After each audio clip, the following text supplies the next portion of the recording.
Rancher froze in shock. New Mexico Territory, spring of 1873. The desert stretched for miles, hot, endless, and unforgiving.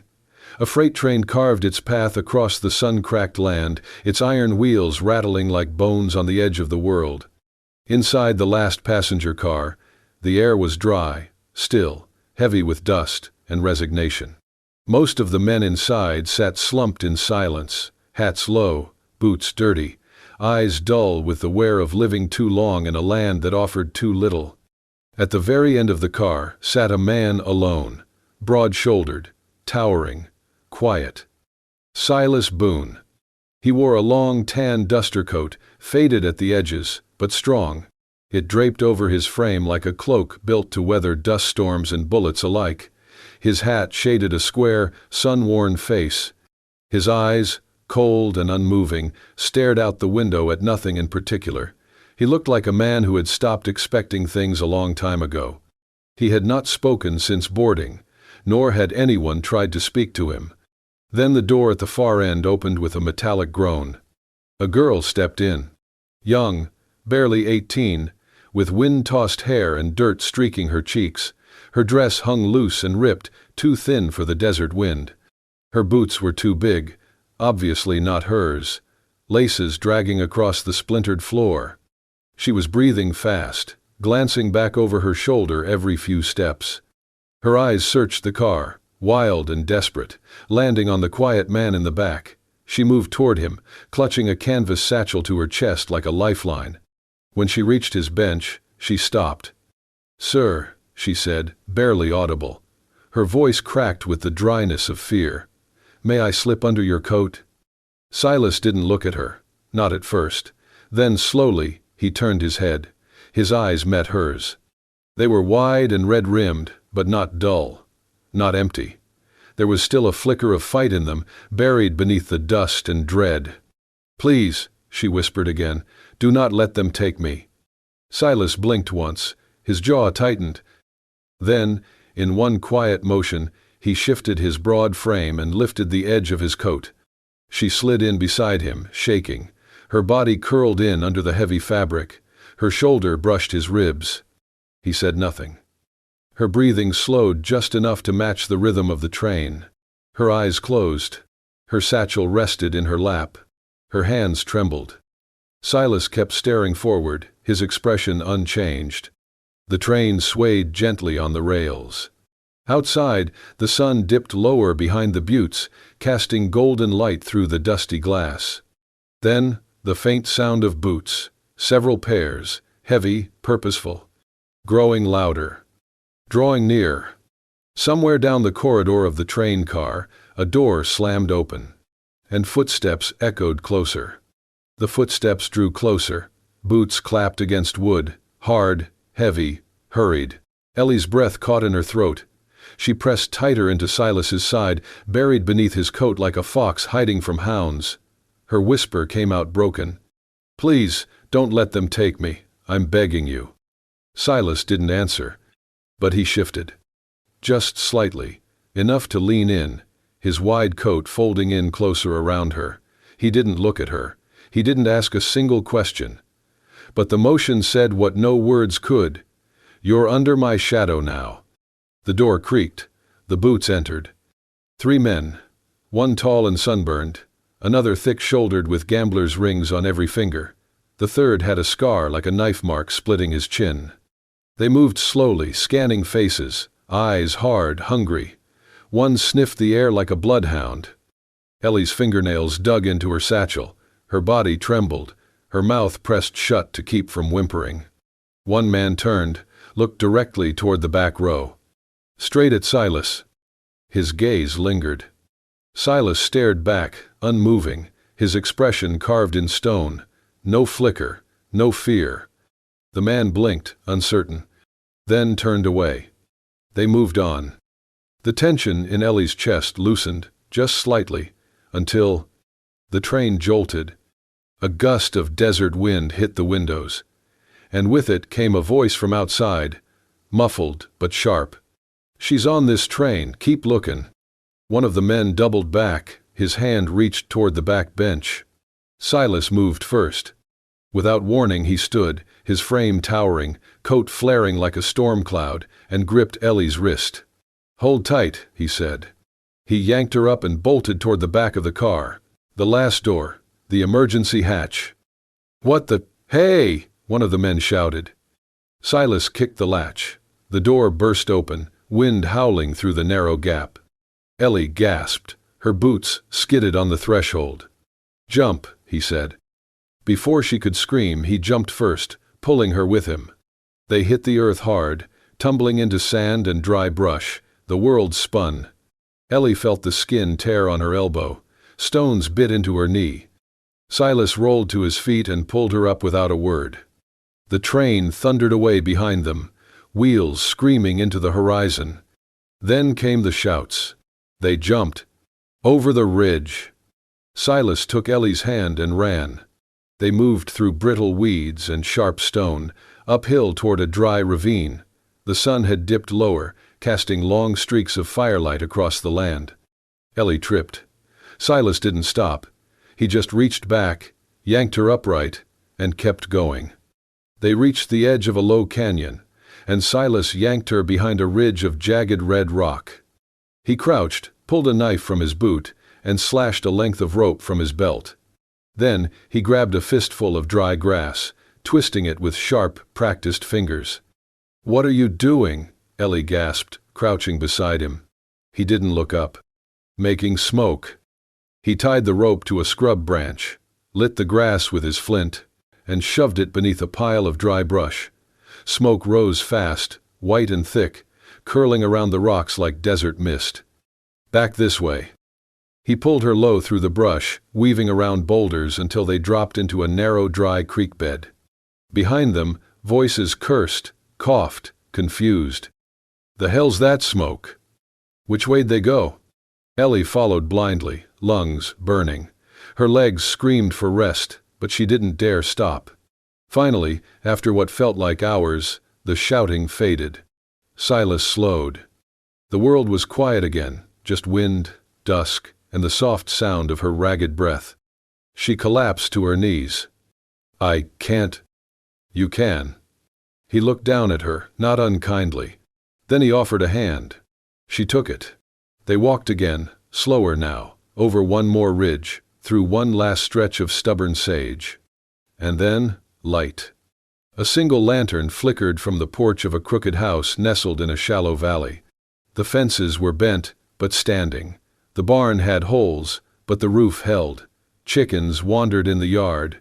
A rusted bell hung from a post. Ellie blinked. "Is this?" Silas nodded. "My place." He led her across the yard, past a limping goat, toward the front steps. "You'll be safe here," he said simply. Then he opened the door. The morning arrived with a hush. Sunlight dripped through the branches of the old oak by the porch, casting a net of golden light across the yard. The wind stirred slowly, warm against the weathered wood of the ranch house. Ellie stepped outside barefoot, the hem of her dress brushing over the earth. The air smelled of hay, eggshell, and morning stillness. She didn't know if she was supposed to help, but her hands needed something to do. She started with the porch, sweeping dust and leaves into a quiet pile, then to the edge of the barn, where she stacked kindling without being asked. Her fingers moved by instinct, her eyes scanning everything as if trying to memorize the shape of safety. A soft creak broke the silence. Tom peeked out, no taller than the saddle he was supposed to fetch, 6 years old, wild blonde hair, and a permanent streak of dirt on his cheek. He blinked at her. "You ain't a ghost," he said. Ellie smiled. "Not today." "You're new." "Looks like it. I was new once too, then I stayed." He stepped out, dragging a coiled lead rope behind him. "Mr. Boone lets me live here. He's not my pa or anything. He just found me in town when I didn't have nowhere to go." She crouched down to his height. "He take good care of you?" "Yep. Better than the sheriff ever did. And he taught me how to whistle with grass." He handed her a blade of tall grass and showed her, though his whistle came out more like a breathy squeak. They spent the next hour in the yard. Tom showed her how to collect eggs without getting pecked. Ellie showed him how to braid a rope. When a hen fluttered out of the coop and startled them both, they laughed until their sides hurt. Later, Ellie carried a small basket of vegetables back to the kitchen. She rinsed them in a basin, sleeves rolled up, arms dusted with flour and dirt. Her body moved on muscle memory. It felt like a life she had almost forgotten. Inside, Silas was already seated at the table. Tom hopped up beside him with a thud. Ellie paused at the doorway, unsure whether to sit. Silas nodded once toward the empty chair, so she took it. Breakfast was simple: warm oats, a slice of dry cornbread, black coffee. Ellie noticed the details: the spoon set neatly at her side, the napkin folded without creases. She whispered, "Thank you for yesterday." Silas didn't look at her. "You needed help. That's not always enough reason for people to give it." He didn't answer. They ate in silence, the kind that wasn't cold, just careful. Tom hummed while kicking his heels against the chair leg. After breakfast, Silas went out back. Tom followed, dragging a wooden stick and declaring it a sword. Ellie stayed behind to clear the dishes. As she rinsed a bowl, her voice slipped into the quiet. "I'm 18, she said. Her back was to the room, but she knew she wasn't alone. "Not that it means much. My father always said I was just old enough to be useful." She paused. Her hands stayed underwater. "He drank most days, gambled the rest. Lost more than money. He lost whatever kindness he had left." A plate clinked gently in the tin sink. "When the debts stacked too high, he traded me to a saloon man. Called it marriage, but it wasn't. Man was twice my age, maybe more. Always smelled like blood and whiskey." She swallowed. "The night before, I took the ring, a few coins. I ran." Her voice dropped. "They've been after me since." The dish slipped in her grip, then steadied. Behind her, the sound of a chair scraping back. A quiet step. Silas appeared beside her, took a towel, and began drying the plates. He said nothing. She didn't look at him, but her voice softened. "I didn't think I'd make it past the train. Then you—" She trailed off. Silas folded the towel with practiced hands. Outside, Tom shouted something about sword fighting a cactus. His voice echoed across the yard. Ellie turned toward the window. And for the first time in days, she laughed. Not forced, not polite. Just laughed. Silas looked at her. Something in his eyes shifted. The corner of his mouth twitched. Not quite a smile, but the closest thing to it in a long, long time. The days passed without incident, and with them came the slow settling of silence that no longer felt like tension, but something closer to peace. Ellie fell into the rhythm of the ranch, as if she'd always belonged. Mornings began with the soft creak of floorboards and the smell of damp earth. She swept the porch, fetched water in small pails, folded laundry, warmed by the Sunday at noon. She chopped vegetables for stew or mended Tom's shirts where the elbows had frayed from too many imaginary sword fights with fence posts. Silas, true to his nature, remained quiet, moving through each day like part of the land itself, reliable, solid, unspoken. He repaired the corral post by post, patched the barn roof without fuss, and cleaned his tools with the same care he gave to saddles and silence. Their words were few, but something was beginning to fill the space between them, something slower than speech and softer than certainty. One afternoon, the light had turned amber and long shadows stretched across the pasture. Ellie wandered to the fence line, her skirts catching in the weeds, her fingertips brushing over the wild grasses. There, nestled between two rocks, she spotted a small bloom, a single wildflower with pale yellow petals and a trembling stem. It looked out of place, fragile, in the dry soil, but it stood. She plucked it gently and carried it back toward the house.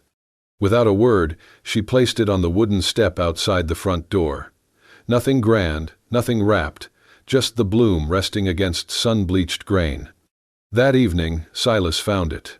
He stood for a long moment at the top of the stairs, staring down at the flower as if it had no business surviving here. Then he picked it up, almost reluctantly, and disappeared into the house. Later, when Ellie passed the small writing desk tucked in the corner of the main room, she noticed his old leather-bound notebook left open on the edge. Pressed neatly between 2 pages was the wildflower, flattened but carefully placed. She said nothing. The next day, when Ellie walked by the stable on her way to bring in the wash, she noticed a change in her usual resting spot, the flat stone beside the paddock, where she often sat after chores. A folded piece of oiled hide had been laid across the stone like a cushion, and beside it sat a wooden cup filled with cool water, the rim still beaded with condensation. She paused, one hand on the laundry basket, and smiled. There were no names attached, no notes, no explanations, but the message was as clear as if it had been carved in oak. She sat for a while that afternoon, sipping the water, eyes watching the sky. That evening, as dusk crept across the porch and the scent of stew filled the kitchen, Ellie finished sewing the patch on Tom's shirt while Silas quietly rehinged the gate that had been sagging all week. At dinner, without fanfare, Silas reached for the pot and ladled soup into her bowl first. Tom didn't notice, busy recounting how he had seen a hawk, the size of a bear, in the field. But Ellie did. She didn't speak of it, but the gesture curled warm inside her chest. Later that night, the wind picked up suddenly, rustling the shutters and whispering through the cracks in the cabin walls. Ellie, already in her room, heard footsteps outside her window. She peeked through the curtain. Silas was standing on the back stoop, securing the window latch with a length of rope. He tied it off with a neat knot, tugged it twice to check, and walked away.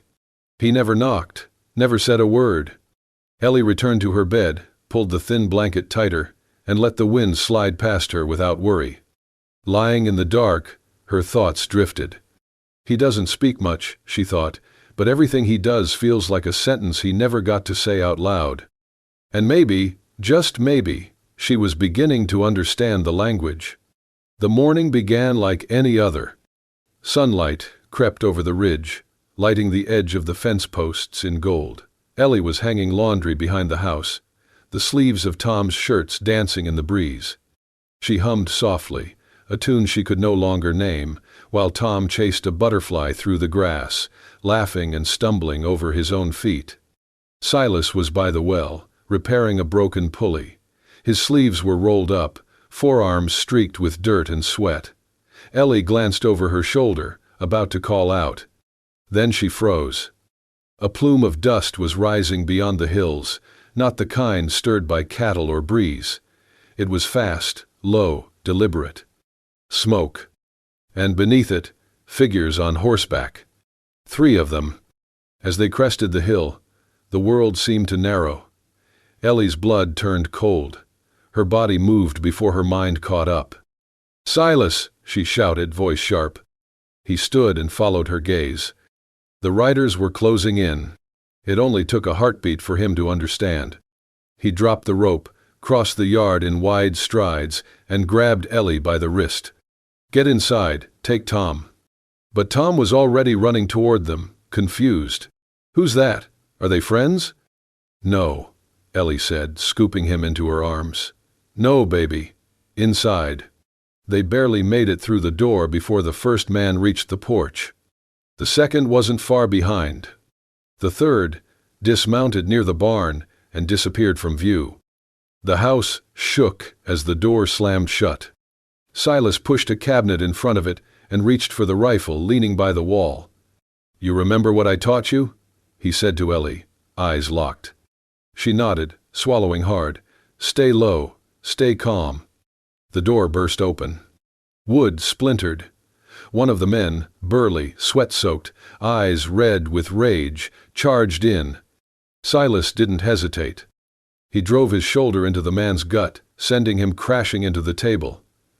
Ellie grabbed Tom and ducked behind the stove, shielding the boy with her body. The second man kicked in the back entrance. He grabbed at Ellie's skirt, snarling, but she flung a pot at his head, catching him square in the jaw.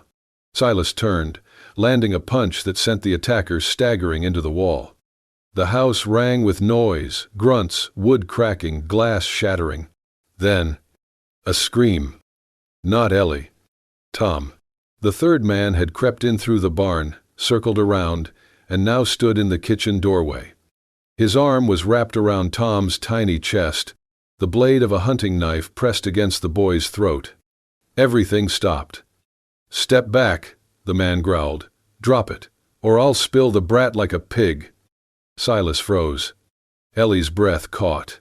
Tom's eyes were wide, brimming with silent tears. Silas raised his hands slowly, the rifle slipping from his grip. "Don't hurt him," he said. "You don't want to do that." The man sneered. "I want the girl. She's got something that ain't hers, and I'm gonna take it back. You'll get nothing if you touch the boy." The man's grin widened. "Then be a good hero, cowboy. Come take him back." Silas took a step forward, slow, deliberate. His voice softened. "Let him go. You're not leaving here if you don't." The man spat. "Neither are you." And just as Silas reached the edge of the table, hands still raised, the third man swung the butt of his knife hard. Crack. The blow landed square at Silas's temple. He dropped like a felled tree, hitting the floor with a sickening thud. Ellie screamed. Tom cried out. The knife dropped. Silas didn't move. His body lay still beside the hearth, blood beginning to pool beneath his cheek. The sound of Silas's body hitting the floor seemed to split the air in two. Ellie's scream tore through the room, raw and helpless. Tom kicked and squirmed in the outlaw's grip, his small hands clawing against the man's arm, but the knife was already raised again. Ellie's eyes darted frantically across the kitchen. Her heart hammered in her chest, each beat louder than the last, until her gaze landed on the old hunting rifle propped by the fireplace. She moved before she thought. Her hands shook violently as she seized it, the weight nearly toppling her. The stock was worn smooth, the barrel cold. Her knees buckled, but she planted her feet. She could hear her own breath rasping, hear the outlaw's curse as he turned toward her. "Put that down, girl," he snarled. "Or the boy dies first." Ellie's lips trembled, but her voice came out steady enough to surprise even herself. "Let him go, now." The door behind her creaked, and suddenly another presence filled the room. Old Raoul, the ranch hand who had worked these fields since before Silas was grown, stepped inside with a shotgun cradled in his arms. His hair was gray and thin, his shoulders stooped, but his eyes burned like embers. "Best do as she says," Raoul growled. The room tensed, a taut string about to snap. Ellie raised the rifle higher, though her arms quivered beneath the strain.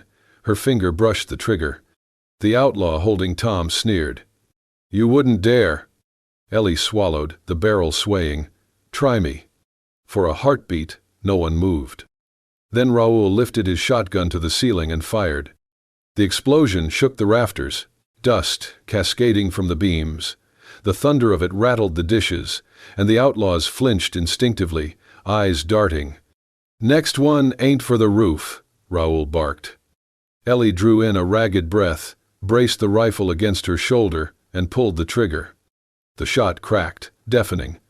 The bullet grazed the outlaw's shoulder, tearing fabric and skin. He howled, dropping Tom in shock. Tom scrambled across the floor and clung to Raoul's leg, sobbing. Ellie staggered back from the recoil, her arms burning, but she didn't drop the weapon. Her chest rose and fell with desperate fury, tears streaking her dust-smeared cheeks. She kept the barrel leveled, even as her body shook. The outlaws glanced at each other, the sudden certainty in their eyes beginning to falter. One of them cursed, clutching the bleeding man by the arm. "She's crazy, let's go." Another shot from Raoul split the air, this one grazing the porch as the men scrambled for the door. They stumbled into the yard, dragging their wounded comrade with them, spitting curses over their shoulders but not daring to come back. The sound of hooves pounded into the distance. And then, silence. Ellie's grip slackened. The rifle slipped from her hands and clattered onto the floorboards. She collapsed to her knees beside Silas, whose still form lay sprawled on the kitchen planks, blood dark against the wood. "Silas," she whispered, shaking his shoulder. "Please, wake up, please." No answer. Her tears dropped onto his shirt as her hands fumbled against his cheek, his chest, searching for any sign. "Don't you leave me," she begged, voice cracking. "You don't get to leave me after everything. Do you hear me?" A faint groan stirred from his throat. His body shifted, only barely, but it was enough. Ellie gasped with relief, clutching his hand in both of hers. Her heart thudded so wildly it drowned out the ringing in her ears. She pressed her forehead to his, whispering broken prayers and promises all at once. Tom sobbed into Raoul's coat, the old man rubbing his back with trembling hands.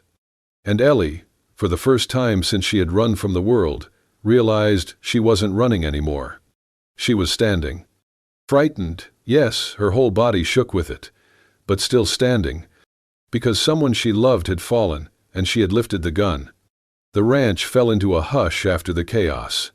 The broken door was patched with rough boards. The yard still bore the marks of hooves and scuffle, but inside the house the world had narrowed to a single room, a single bed, and the man who lay within it. Silas had not stirred much since the blow to his head. His breaths came slow, shallow at times, and Ellie counted each one as if the next might not come. She stayed by his side. She changed the damp cloth on his brow whenever it cooled. She coaxed water past his lips with a steady hand, her voice soft with words he could not quite hear. When Raoul brought broth from the stove, she lifted the spoon carefully, pressing it to his mouth, whispering encouragement until he swallowed. Tom sat on the floor nearby, drawing with charcoal on scraps of paper, glancing up now and then with worried eyes. Ellie would smile at him, though her own face was pale from sleepless nights. Days passed this way, measured not by the sun or chores but by small victories, the twitch of a hand, a faint murmur, the flicker of his eyelids. One evening, when the lantern burned low, Ellie sat reading aloud from a tattered book Raoul had found in the cupboard. Her voice was uneven but gentle, wrapping the quiet room in warmth. She finished a passage, looked up, and found Silas watching her. His gaze was heavy, clouded with pain, yet steady. "You're awake," she breathed, the words breaking into a smile. He didn't answer at first, only let his eyes follow her as she set the book aside and leaned closer. She brushed the hair back from his forehead, her fingers trembling. "You gave me quite a fright," she whispered.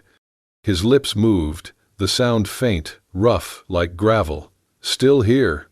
She laughed through the tears she hadn't realized were falling. "Yes, still here."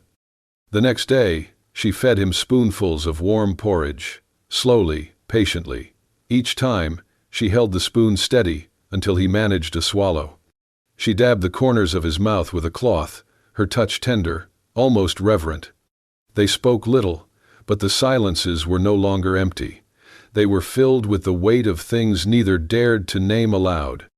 When he drifted off again, Ellie sat by the bed, resting her head on the edge of the mattress, her hand near his. She didn't notice when his fingers moved, until they covered hers. Her breath caught. She looked up, met his eyes, and saw the truth in them, unspoken but certain. He held her hand, not tightly, but as if grounding himself to the world through her. Ellie's voice was barely above a whisper. "I'm not afraid anymore, not since I met you." Silas closed his eyes, but his hand tightened just enough to answer. Tears welled in her eyes, but they were not only from fear or exhaustion, they were from the quiet bloom of something she had not thought possible again, hope, fragile and fierce. The ranch was scarred, the world outside still dangerous, but in that small room, beside that bed, she felt a certainty stronger than either. She wasn't running anymore. She was staying. Weeks passed, and with them, the wounds of that violent day faded into scars. The door had been mended, the yard cleared of broken boards, the smoke-stained air replaced by the sweet scent of early summer grass. What had once felt fragile now carried the weight of permanence. The ranch was alive again. Tom's laughter rose high across the pasture as he chased after a butterfly. his small boots kicking up dust that sparkled in the sunlight.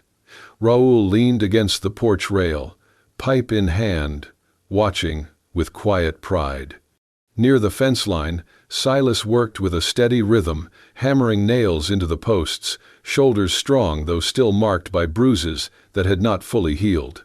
His movements were patient, each strike deliberate, as though rebuilding more than just wood. Ellie came walking across the yard, a bucket of water balanced against her hip. The sun glowed on her hair, and for a moment Silas paused, watching her approach. She smiled faintly, set the bucket down, and handed him the dipper without a word. He drank, handed it back, and their hands lingered together for the briefest second before parting. It was not the grand gestures that defined their days now, but the repetition of small ones, chores shared, meals cooked side by side, laughter echoing off the walls of a once quiet home. These simple acts, once carried out in solitude, now stitched themselves into the fabric of something new. Later, as the sun melted low across the horizon, they stood together on the porch.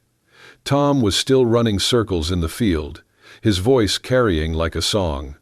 Raoul had gone inside, leaving the two of them in the hushed glow of dusk.